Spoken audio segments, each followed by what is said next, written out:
Oh no, it's the deadly bubble bath.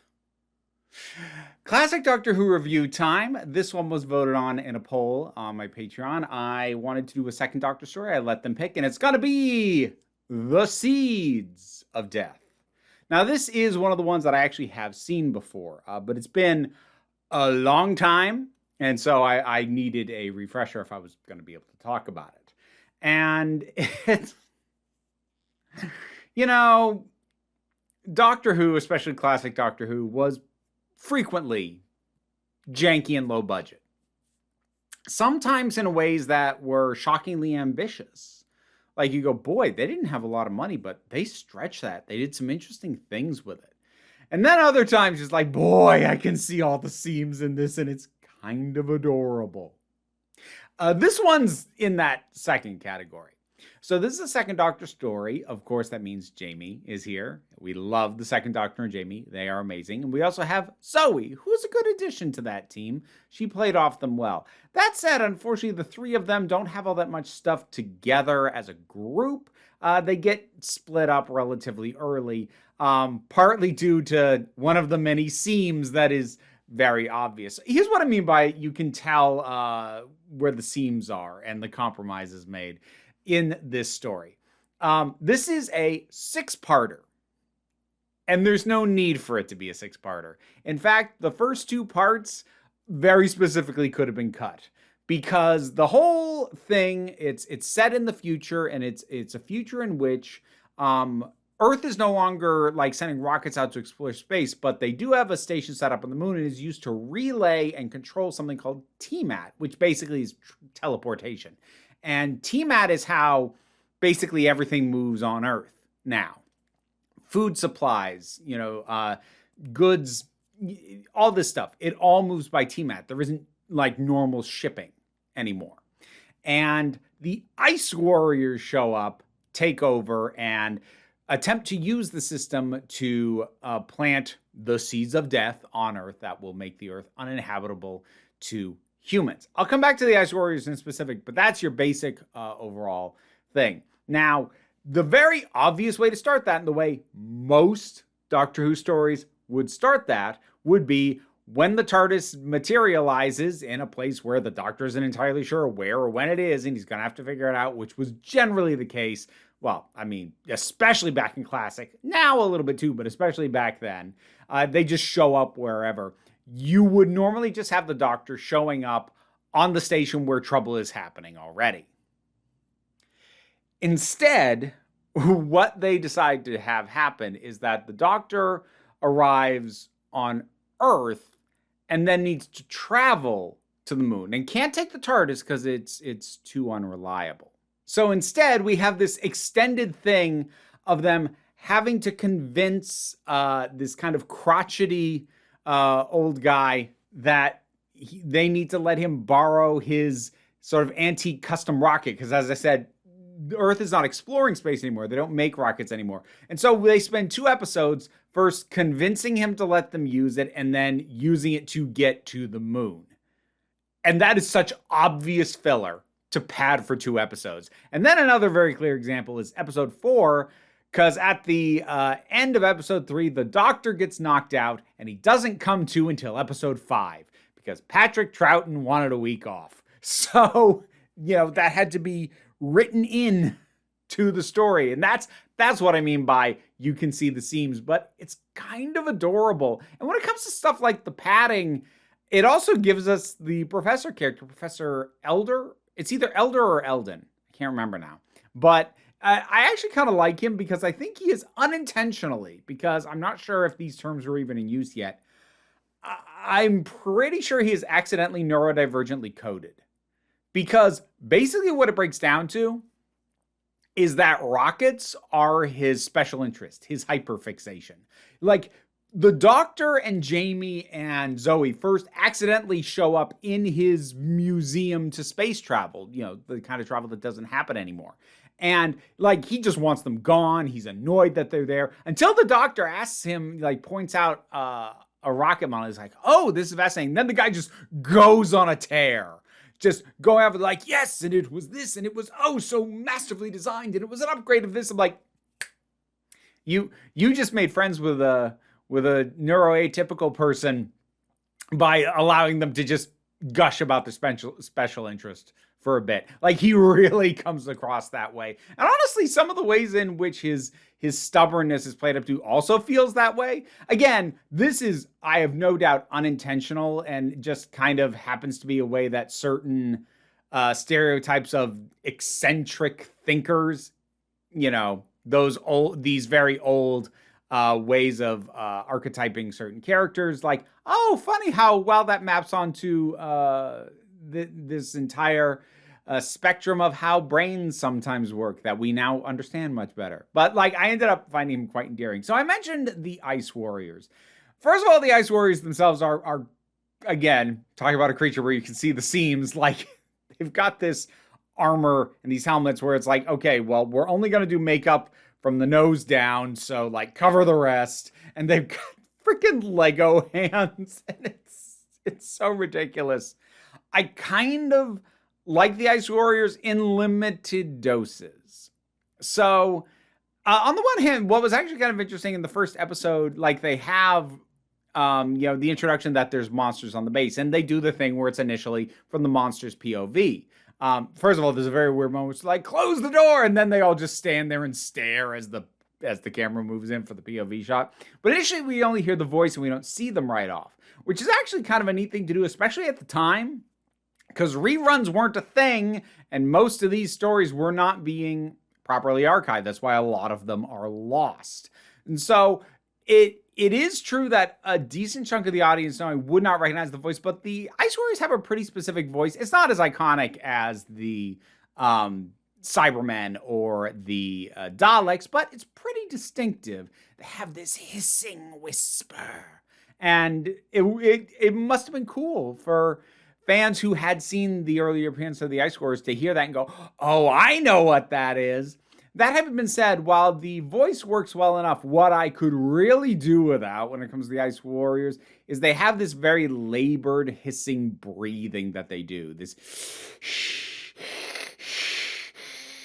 and the thing is, they are doing it all the time they're on screen.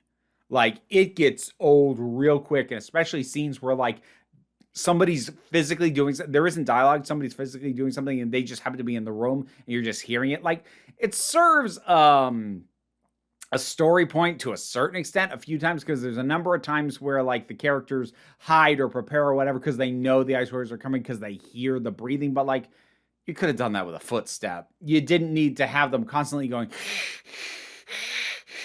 like, ugh. I feel really bad for the actors who had to keep doing that. Like, I'm not a person who hyperventilates, but like, just even trying to imitate that, just, it's like, uncomfortable. Don't like it. And I really, really don't like hearing it. So I joked about the deadly bubble bath. So that's kind of the thing. These spores, these seed pods, the seeds of death, they get sent down to Earth, and they kind of initially burst in like this little sort of puff of smoke, and that's deadly to humans. But once they get outside, it's supposedly a fungus that starts spreading. But the way they represent that is with a mass of soap bubbles. Like, it looks like somebody's dishwasher broke. It is just spewing bubbles everywhere. Again, kind of adorable.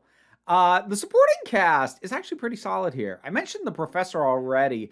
It's also interesting that the like most skilled engineer, the one who best understands how TMAT works, is a woman. And there's like Miss Kelly, and like there's no attention drawn to that. She's just the one who knows. Like, that's the reason given, because at one point, like, she wants to go to the moon. They're like, and the guy's like, no, you can't go. And you're expecting to hear the it's too dangerous for a woman thing. But he says, no, you're the only one who knows how to fix this in the speed that we need it fixed. I can't risk you going into a dangerous situation. I was like, oh, okay, cool.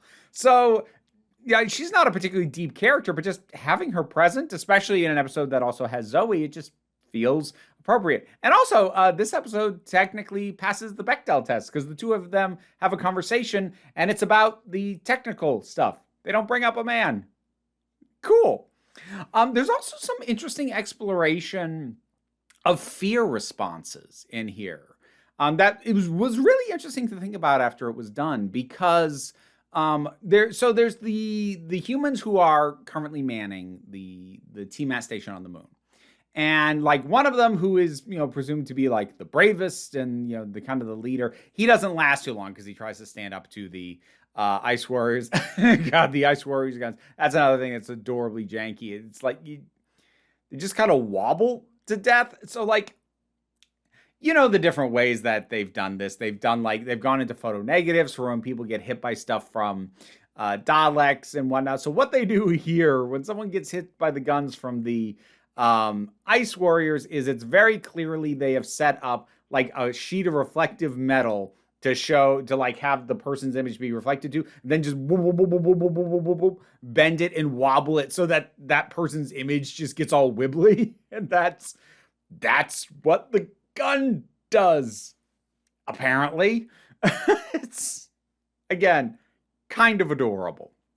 But anyway, the guy who seems to be the leader, or at least the one who you default to in a situation like this, he dies early on. And there's two main ones that we're left with. We have one who is very much, trying to be sneaky and subvert and stop the Ice Warriors as best he can. And then there's another one who is he's just the classic craven coward. He is helping them, not in any kind of, oh, I'll turn this to my advantage. Like, he's not being evil. He's just terrified. He's too scared to stand up to them. And even though it's probably going to get other people killed, he's too afraid of facing his own death. And the thing is, he's not painted as a good guy. Don't get me wrong. But he kind of gets a redemption. And the guy who was, being more traditionally brave and going after the Ice Warriors almost with guerrilla tactics, he gets a moment of fear. Because there's a bit in when he and Zoe are crawling through the ventilation system where he kind of gets hit with what I could best describe as a bit of a panic attack. Like he thinks they're lost, and it's a little bit of claustrophobia and everything he's been to up to that point. He kind of panics, and Zoe has to calm him down. So the guy who has been portrayed as like the brave, admirable person who ultimately does end up dying in this, he still has a moment of fear. And the guy who's being shown as the craven coward is given, I might have said redemption earlier. Redemption's a stretch, but he's given a chance to realize, I need to just face this. And he does. And he dies too, doing the right thing after running from what it was that scared him so long. So it was interesting to see fear explored kind of from opposite ends between those two characters. And like most of the cast is pretty well written. There's another kind of commander guy down on Earth. It's a very functional role, but there's also a bureaucratic guy who shows up and he's like, oh, you are just the epitome of you have authority, but you also don't know what the hell's going on, but people have to listen to you anyway. So that sort of thing going on. And this is very much one that I have to say is enjoyable. I can see why I never felt the need to come back to it before. I think the main thing that I would call a legitimate issue with it for me, as opposed to an adorable issue, like a lot of the visual aspects, is that we don't get nearly as much of the Doctor as I would like. I mean, I already mentioned the Doctor kind of splits off from the other two. And the thing is, Second Doctor stories, they work for me because I like Troughton a lot, especially with his companions. And I mean, there's an entire episode he's basically not in at all. Even when he is around, he's doing just a lot of the standard running through corridors for monster stuff, which isn't nearly as dynamic. His best stuff is when he's talking. And he doesn't get to talk that much with the companions, with the Ice Warriors. Honestly, part of why I singled out the Professor was because the Doctor probably has his best interactions with him. And so that, to me, is the big actual issue with this. There's all the superficial issues with just how cheap it looks and how clearly you can see the artificial restrictions placed on the writing of, we need 2 episodes of filler. This is clearly just a 4-part story, but make it a 6-parter, and Troughton needs a week off. So, you can still see all that, but like I said, that's kind of adorable. It's not good, but it's endearing in a way. It's very much of its time. And I don't regret coming back and revisiting this. I'm glad I saw it again. I don't think I ever need to see this one a third time, but it was nice to come back again to enjoy the bits that are not quite working right in an adorable way, and then work through the bits that aren't quite working in an irritating way, like the breathing and not as much of the Doctor as I would have liked. But, you know, they did fill that time with some interesting stuff, like with the explorations of fear that I mentioned. So they did the best that they could. It's worth seeing at least once if you haven't. What do you think about this one? Whatever your thoughts are, drop something down in the comments. Let's talk about it. Patreon pays the bills, enables me to do this as my living. Even if you can't help me out that way, like, share, and a subscribe. They all help me out. But, you know, don't worry too much about it. There's links to other stuff in the description, but really just, we try and take a relaxed attitude around here. So come on back next time you need a break. And now my thanks to my Patreon supporters that make this possible, including Robin Moore, Zubin Lutfula, Tarak, the thing that goes doink in the anime, Ruth, Oliver B., Solitary Pictures, Ulrich Bogdan, Melinda Walters, Jen, T. Love, Auntie Kate 808, Pranabi Likes the Poodle, Robin Powell, Tracy Scrabbit, Angry Casperl, Adam R.D.L. Taylor, Dave Hall, Shayla Gourlay, and Rosalind Bennett. You can get I get all the names right and then I can't talk. If you want to hear me stumble over my tongue after saying your name, it's in the rewards here on the Patreon.